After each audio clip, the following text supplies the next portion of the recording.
please state your name and begin your testimony. My name is Marie Howard, and I am Alyssa Howard's grandmother.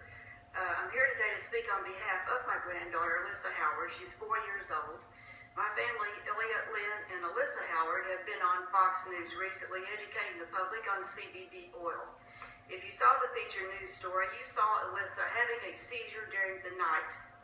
Alyssa sleeps under a infrared motion detecting camera connected to an iPad in her parents' bedroom.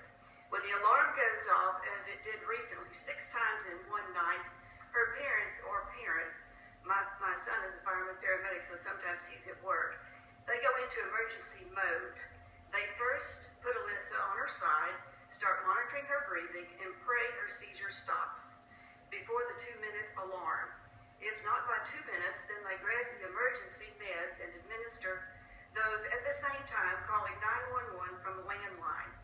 Then the race starts to get care for her sister and keep Alyssa breathing and get the doors open for the paramedics.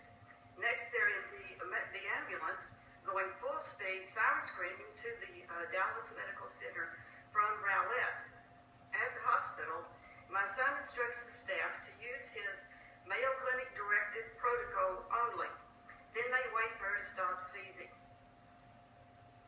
Hopefully this trip, Alyssa will not have to stay over, which would add thousands more dollars of debt. Living with fractional epilepsy affects the whole family. There's debt, there's stress, all on members of all of the family, even as grandparents. Everywhere they go, they carry a backpack that has the emergency meds in it. All these people here do the same thing. This is the way they live their life. Thank you, Ms. Howard, for your testimony and for being here today.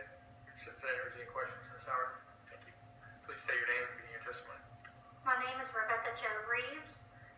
I live in Brenham, Texas, in Washington County, and I am the proud mother of not one but 2 sons with epilepsy. Matthew is 22 and Tyler is 16.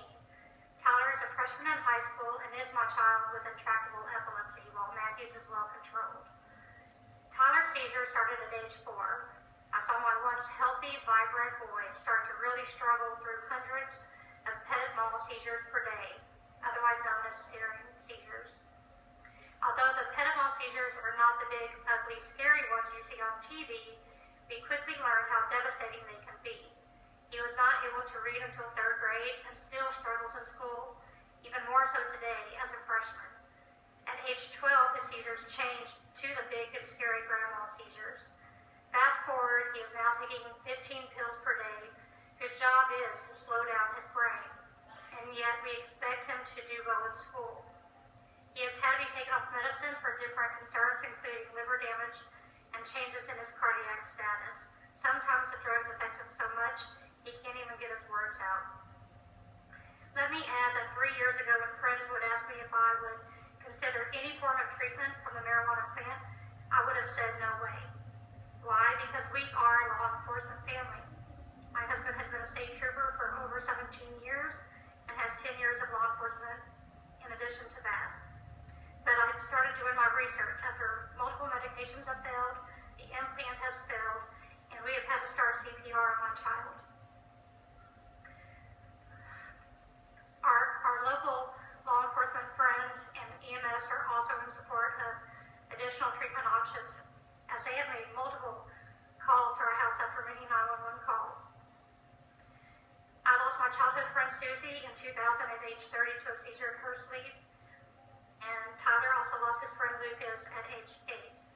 I just ask that you consider this as a law enforcement family.